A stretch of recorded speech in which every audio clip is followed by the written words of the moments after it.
اگر اعتکاف میں ہم بیٹھیں، لائلۃ القدر ہمیں ملا، تو یہ مجھے کیسے محسوس ہوگا کہ آج لائلۃ القدر ہے؟ جزاکم اللہ۔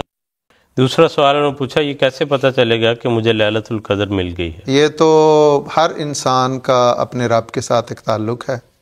اگرچہ آن صلی اللہ علیہ وسلم نے بعض اس کی ظاہری صورتیں بھی بیان کیں، پچھلے پروگرام میں محترم منصور صاحب نے ذکر کیا تھا کہ ہلکی بارش ہونا اس طرح کا، کیونکہ حضور نے خواب میں یہ دیکھا، لیکن وہ ضروری نہیں ہے کہ آپ بیٹھے ہوئے ہیں تو ہمارے ملک میں تو روز ہی بارش ہوتی ہے، تو یہ یا روشنی کا نظر آ جانا، تو اگر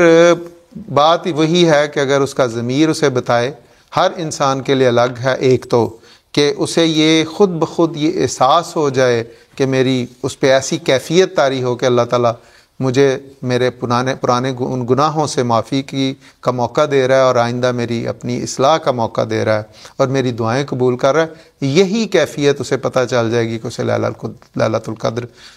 عطا ہو گئی ہے۔ اور باقی یہ جو ظاہری ہیں اس قسم کی بھی اگر اسے بعض لوگوں کو کشفاً روشنی دکھائی دیتی ہے تو یہ بھی ان کے لیے ایک لیلۃ القدر کی ہی کیفیت ہے۔ جزاک اللہ۔